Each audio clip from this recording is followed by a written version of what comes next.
Le premier livre des rois, chapitre 16.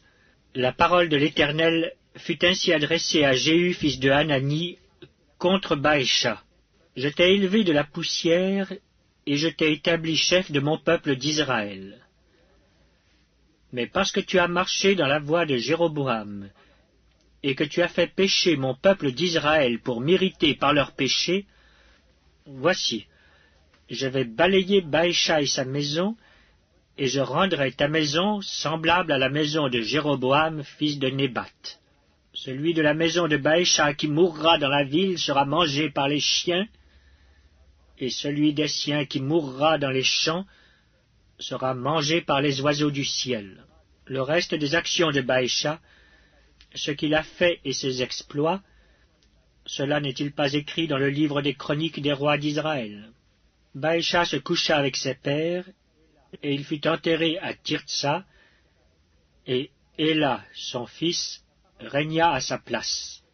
La parole de l'Éternel s'était manifestée par le prophète Jéhu, fils de Hanani, contre Baécha et contre sa maison, soit à cause de tout le mal qu'il avait fait sous les yeux de l'Éternel, en l'irritant par l'œuvre de ses mains et en devenant semblable à la maison de Jéroboam, soit parce qu'il avait frappé la maison de Jéroboam. La 26e année d'Asa, roi de Juda, Éla, fils de Baécha, régna sur Israël à Tirtsa.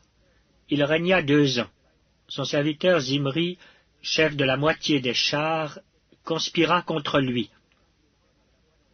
Éla était à Tirtsa, buvant et s'enivrant dans la maison d'Artsa, chef de la maison du roi à Tirtsa.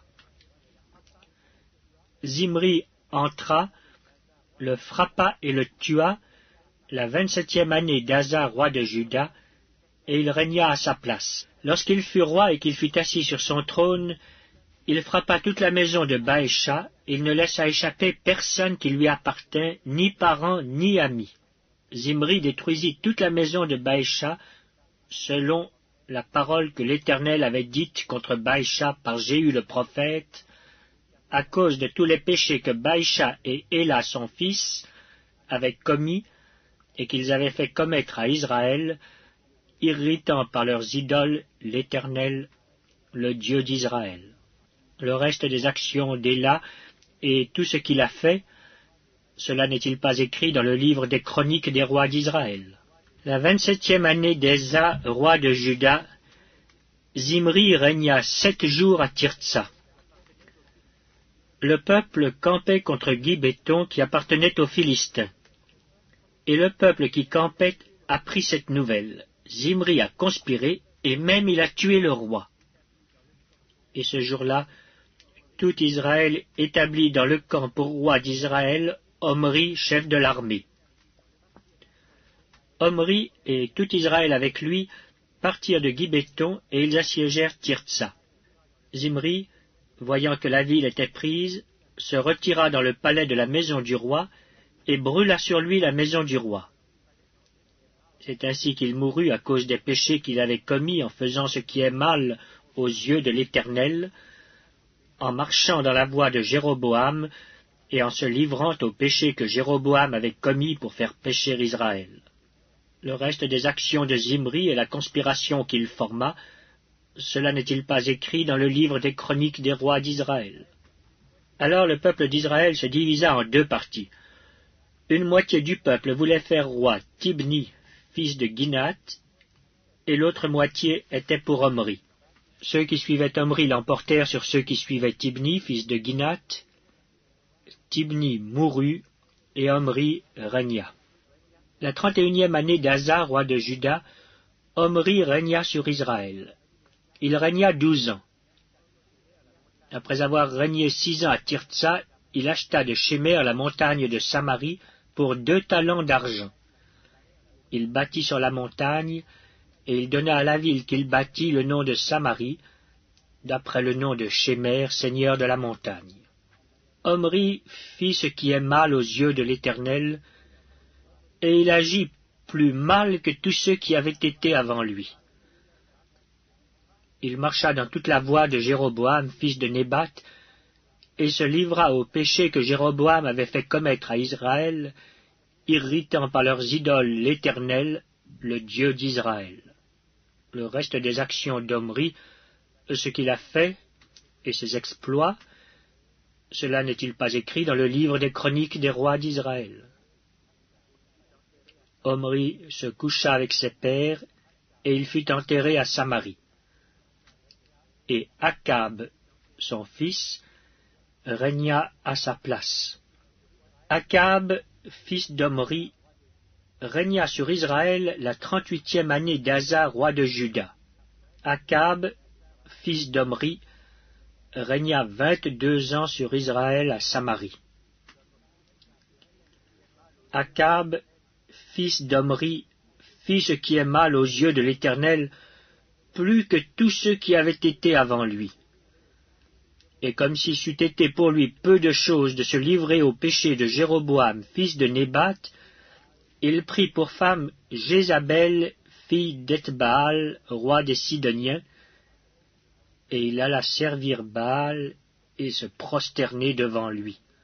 Il éleva un autel à Baal dans la maison de Baal qu'il bâtit à Samarie, et il fit une idole d'Astarté. Akab fit plus encore que tous les rois d'Israël qui avaient été avant lui pour irriter l'Éternel, le Dieu d'Israël. De son temps, Hiel de Béthel bâtit Jéricho.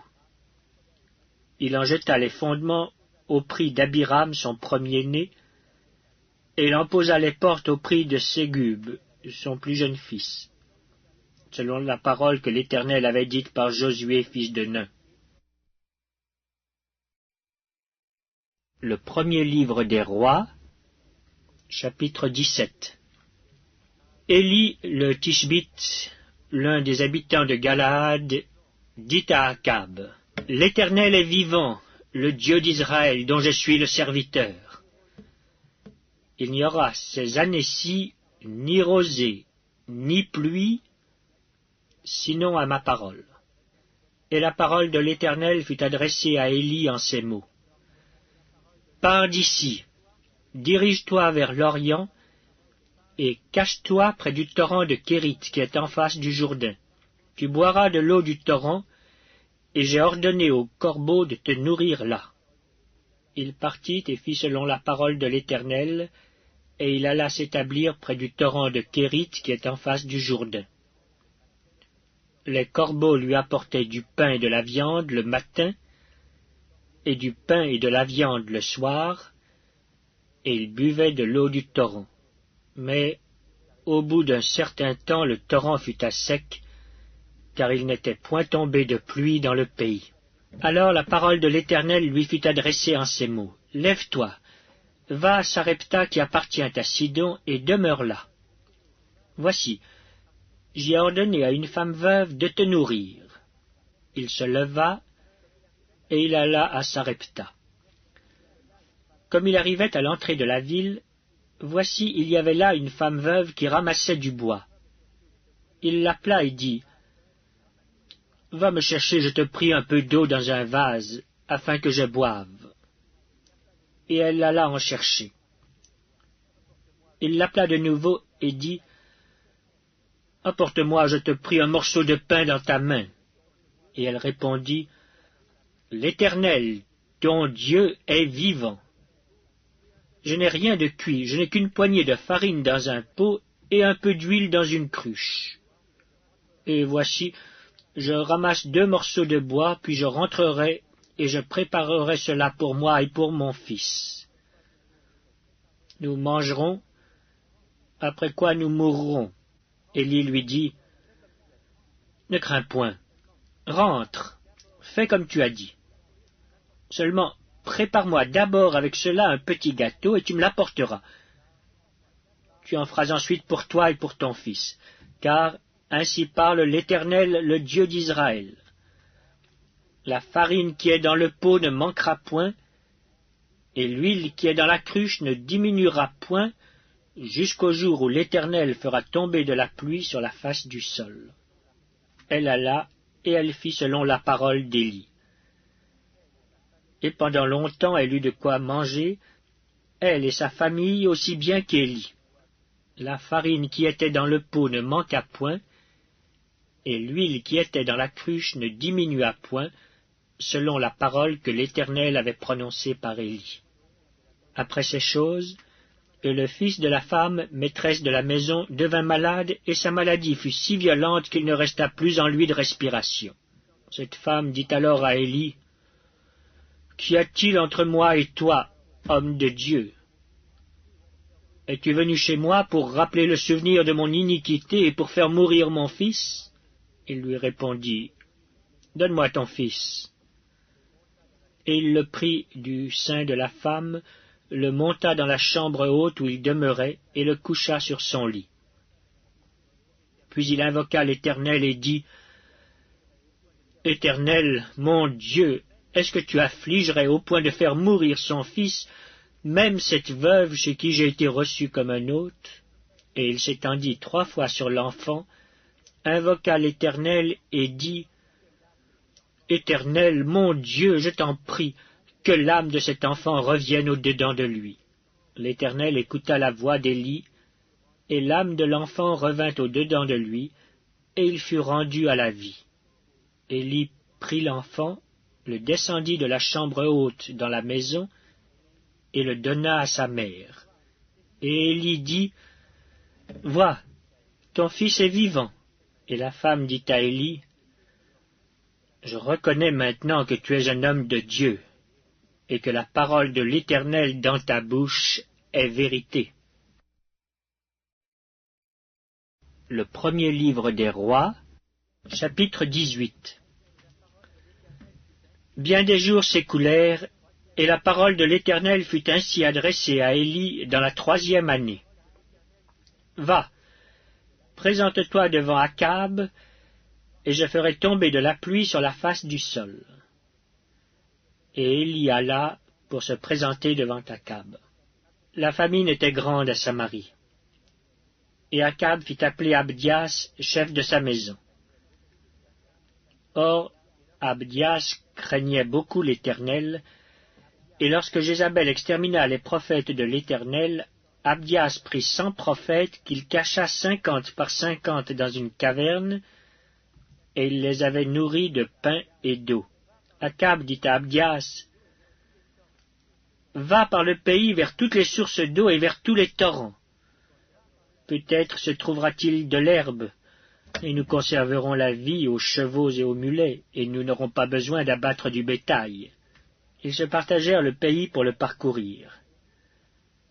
Akab alla seul par un chemin, et Abdias alla seul par un autre chemin. Comme Abdias était en route, voici Élie le rencontra. Abdias, l'ayant reconnu, tomba sur son visage et dit, « Est-ce toi, mon seigneur Élie ?» Il lui répondit, « C'est moi.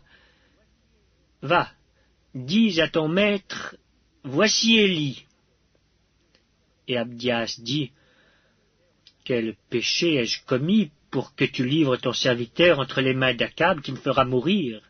L'Éternel est vivant. Il n'est ni nation, ni royaume où mon maître n'est envoyé pour te chercher. » Et il faisait jurer le royaume et la nation que l'on ne t'avait pas trouvé. Et maintenant tu dis, « Va, dis à ton maître, voici Élie. » Puis lorsque je t'aurai quitté, l'Esprit de l'Éternel te transportera je ne sais où, et j'irai informer Akab qui ne te trouvera pas et qui me tuera. Cependant ton serviteur craint l'Éternel de sa jeunesse. N'a-t-on pas dit à mon Seigneur ce que j'ai fait quand Jézabel tua les prophètes de l'Éternel? J'ai caché 100 prophètes de l'Éternel, 50 par 50 dans une caverne, et je les ai nourris de pain et d'eau. Et maintenant tu dis, « Va, dis à ton maître, voici Élie. » Il me tuera. Mais Élie dit, « L'Éternel des armées, dont je suis le serviteur, est vivant. Aujourd'hui je me présenterai devant Akab. » Abdias étant allé à la rencontre d'Akab, l'informa de la chose. Et Akab se rendit au-devant d'Élie. À peine Akab aperçut-il Élie qu'il lui dit, « Est-ce toi qui jettes le trouble en Israël ?» Élie répondit, Je ne trouble point Israël, c'est toi au contraire, et la maison de ton père, puisque vous avez abandonné le commandement de l'Éternel et que tu es allé après les Baals. Fais maintenant rassembler tout Israël auprès de moi à la montagne du Carmel, et aussi les 450 prophètes de Baal et les 400 prophètes d'Astarté qui mangent à la table de Jézabel. Akab envoya des messagers vers tous les enfants d'Israël, et il rassembla les prophètes à la montagne du Carmel. Alors Élie s'approcha de tout le peuple et dit, « Jusqu'à quand clocherez-vous des deux côtés? Si l'Éternel est Dieu, allez après lui. Si c'est Baal, allez après lui. » Le peuple ne lui répondit rien.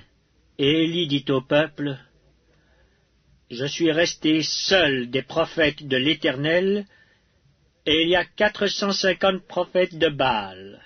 Que l'on nous donne 2 taureaux, qu'ils choisissent pour eux l'un des taureaux, qu'ils le coupent par morceaux, et qu'ils le placent sur le bois sans y mettre le feu.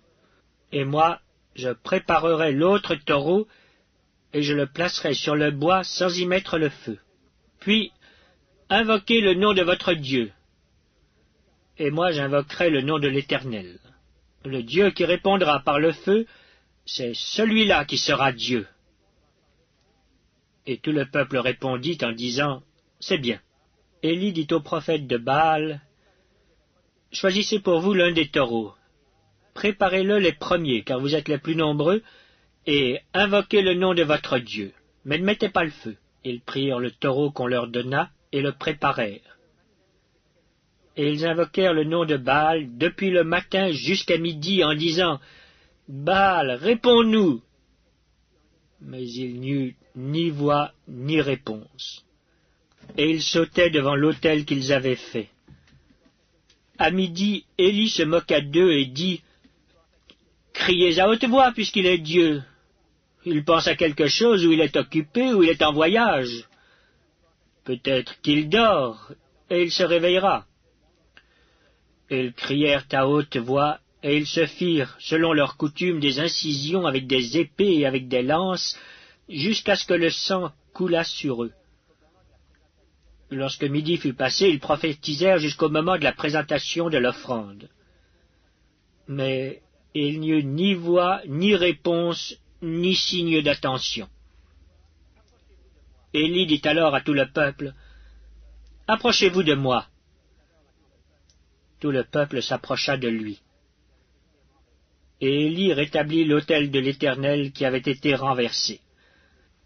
Il prit 12 pierres, d'après le nombre des tribus des fils de Jacob, auxquels l'Éternel avait dit, « Israël sera ton nom. » Et il bâtit avec ces pierres un autel au nom de l'Éternel.